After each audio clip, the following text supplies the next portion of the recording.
Hey, welcome back to Evil's Comics. I'm Evil Mike, and I got a review for you today. We're going to be talking about Image Comics and Skybound's Kroma issue number 3. It is written, created, art, colors, all done by Lorenzo De Felici, and in letters by Rus Wooton. I'm sorry if I mispronounced those names. It's just how I'm reading them. No disrespect. Before we get started, please like, comment, subscribe. I will try and save my thoughts for the book until after the review. So without further ado, let's get into it. This amazing cover. It is a pricey book at $7.99, but hands down is every issue been worth it for the art alone. But then we're talking about the story. This is a master class. Okay, master class of a book I'm getting. All right. So this book directly picks up right where the last issue left off. We are with Kroma and this older gentleman. I don't remember if we had a name for him. I'm just going to call him the bird guy. But basically, at first he seemed like he was going to be a friend. He was helping Kroma. He kind of showed her some stuff about the crocodile, lizard, dragon things.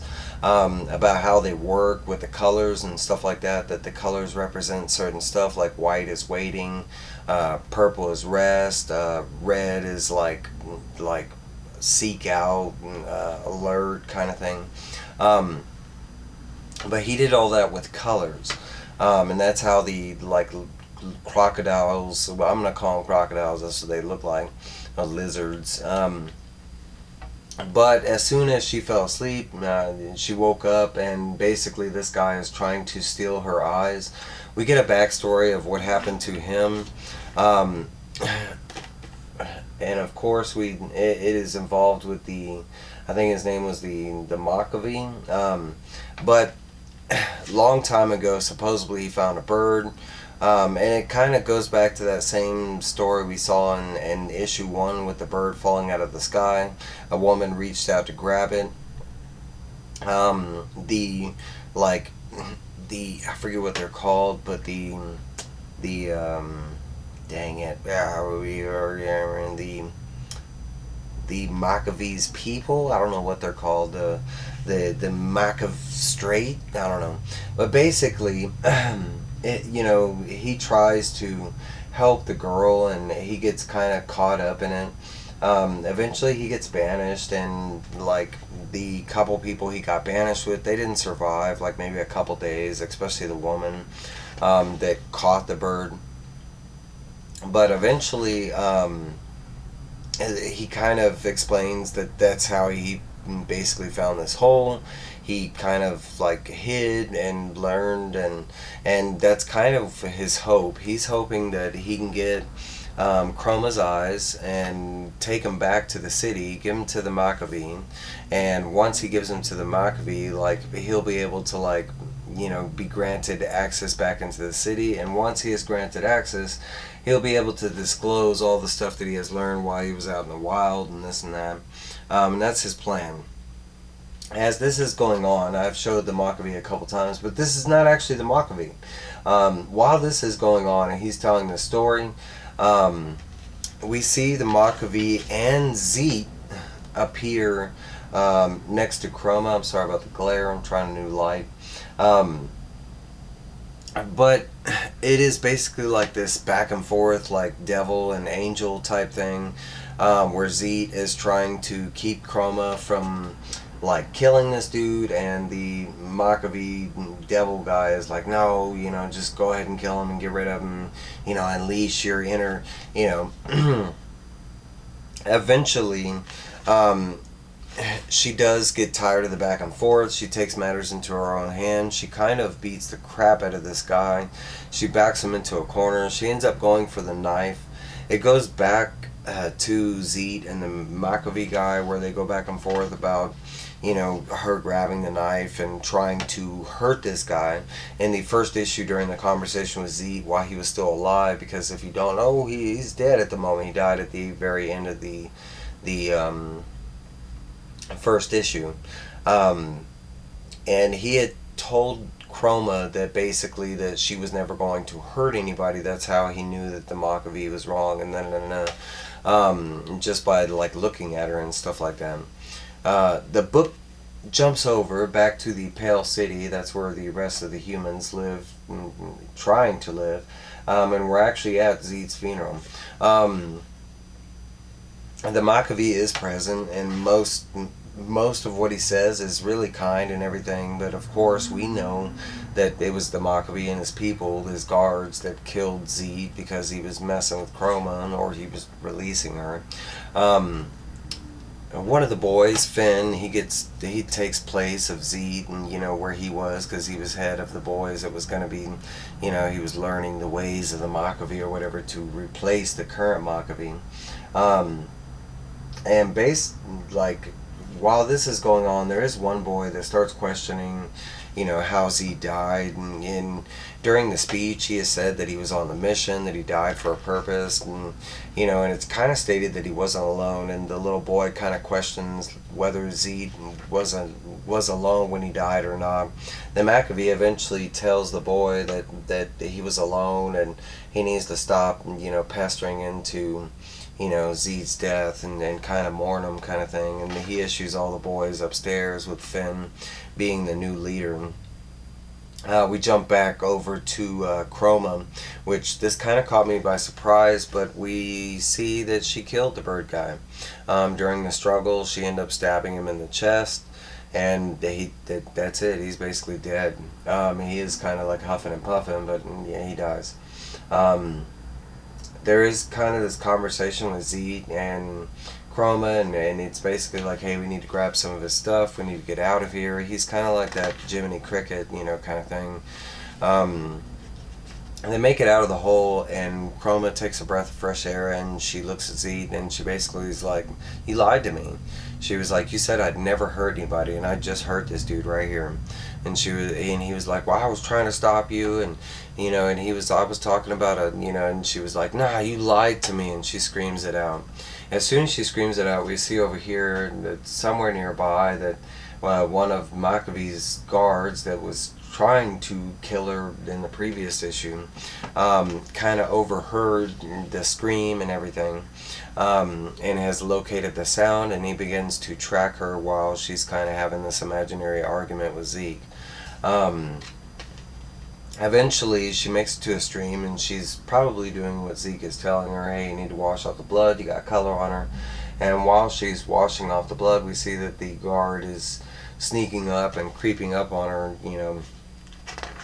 and eventually gets his moment. He lunges forward, they have this little scuff in the water, and sure enough, Kroma is a badass. I mean, she ends up knocking the heck out of the dude's skull with her foot, so badly that he ends up bleeding and stuff. They end up talking, and she kind of explains hey, I don't want to do this, I don't want to fight you, I don't want to hurt you, I didn't mean to hurt you right now, I'm just trying to fight for my life, kind of thing. And he's all like, nah, bullshit. He's like, nah. He's like, I'm gonna finish what I was sent to do. And she's like, you're not listening. She was like, look, I have nowhere to go, everything out here is trying to kill me. She was like, for all I know, I was supposed to be back at the Pale City. She was like, look, just take me back, I don't want to do this. And he's all like, he's like, nah, forget this, all this problems, have echoed from you. I'm gonna kill you, I'm gonna take you, take back your eyes, and the Maccabee's gonna be pleased, and that's gonna be it, it's gonna be over. He's screaming this out, she kind of stops and kind of looks up, and he doesn't notice it, and then she stops and kind of screams at him, and he's like, what? And she's like, the sun just went out. As soon as she says that, he looks around, and sure enough, the sun did go out, because there is a massive crocodile behind her covering up the sun. Of course, overhearing their massive argument and the splashing, and then he's got color on him. So it's just a run for their lives kind of thing. Kroma does end up using some of the blue pellets, which was supposed to be the weight, and she ends up getting most of them except for a couple. The guard ends up running off, and as he's running off, he ends up caught in a trap. He even questions it a trap. What the heck? What is this doing here? As he looks up, we see that the trap looks like it was set by these lizard creatures, and they're about to eat the heck out of him. I don't know if the book insinuates that the lizard set the trap, but who knows? They're getting smart. We jump back over to the Pale City, and it's kind of a weird scene with Finn. He's kind of looking out in the distance, and it kind of looks like the Maccabee is up here on like the edge of like the fences of the town or something like that, and it looks like he's just looking out. And now that Kroma is away from the like big crocodile monster, she kind of has a moment to, sit and rest. The guard is kind of off doing what he's doing, and she's questioning what to do now. Now she knows she can't even go back to the Pale City, because if she goes back, it's just going to warrant death anyways, so she's like, what now? And we see that the Maccabee imaginary, kind of guardian angel pops up, and he's like, hey, well, why don't you go see your dad? And she's like, no, everybody's told me that my dad is evil, and, this and that. I don't want to be evil like he is. And, basically both Zeke and they both basically tell her to go see the King of Colors. That's the only option she's got left. And maybe it's, maybe it's the conversation that she needs to have with her dad, as far as like what his intentions are for the world. Did he have anything to do with the lizards? That kind of thing. Eventually she is persuaded. She takes up that guy's bird kind of cape or whatever, and we see like some of the coolest spreads here, her traveling, and she does it like very secretively, like while the crocodiles are moving, she's moving behind stuff. And same thing with animals and stuff. We also, the book does also show like how she's eating, and she's eating like snails and stuff like that, drinking water. Eventually she does come to where the King of Colors thrones is supposed to be, on top of this mountain of like ice or glass or whatever it is. We see that as soon as she starts getting up there, that the glass is literally cutting her hand as she's climbing to the top. She eventually makes it to where she feels like is like high enough, and she does what anybody else does. She starts screaming out, "Dad, where are you? Like, I'm here. Like, I don't know where you are." Yeah, and we kind of know, and you kind of can see right here that we already know in the book that the screaming isn't so good. But yeah, there's a massive like monster, and not just one, because there's like multiple mouths. Yeah, and we find out that there's like a whole nest of these like crocodile lizard things, and they just like start taking after Kroma.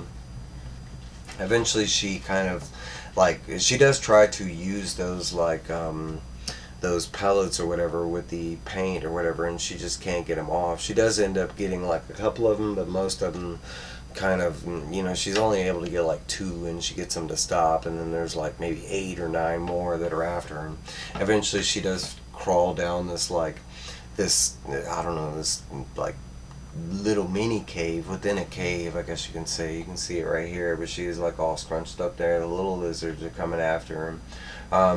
She ends up like scraping her head on this rock right here, and as you can see, it does that to her. It gives her the scratch right there. The lizard ends up stopping as soon as he sees and we'll go back, I'll show you real quick, because color plays an important part of the book. But you'll see the red, and the red means like attack, alert, like go get it kind of thing. As soon as he sees that now she has, just like they do, she has the red, and she has a blue eye and a green eye, his color changes to blue, which is wait. Eventually it changes to white, and she kind of asks herself, wait a minute, what was white? And she realizes that white is, and she remembers it's waiting. And she realizes they're waiting for her to say something. They seeing the red, blue, and green, they think she's one of them. The biggest one, as you can see here, kind of comes down and gives her these like little slanty, like you know, creepy eyes, but he's like, hey, what are we gonna do? You know, and she kind of stares back at him. Eventually, she kind of decides what to do. She picks up a color and throws it at them, and it ends up being the color purple, and it splashes like most of them.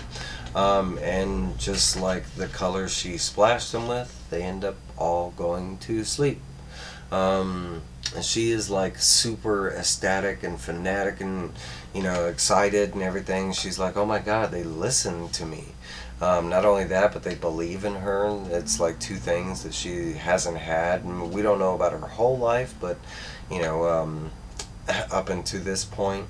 But that's where the book leaves us off. This is the first issue that comes with a comment page from the, you know, the readers or whatever, a letter page. And there is a preview to the next issue, which with a dope, you know, cover with that big giant alligator. Hey, but that is my review. I'm sorry it's a little long. This is a thick boy book. But I am loving this book. Hands down, it is definitely my top read of the week when it drops. It is a little pricey at the $7.99, you know, point. I don't know if I've stated that, but I mean, the art, the story, I am loving the story, and the way it's going, it's like, man, it can go in so many different directions, and I just have so many thoughts. I can't wait till the next issue. Hey, let me know what you're thinking about Kroma down below. Did you like it? Are you reading it? Did you pick it up? Or are you just watching the review? Let me know. Hey guys, but that's my review. I got more coming. I'll see y'all later. Bye!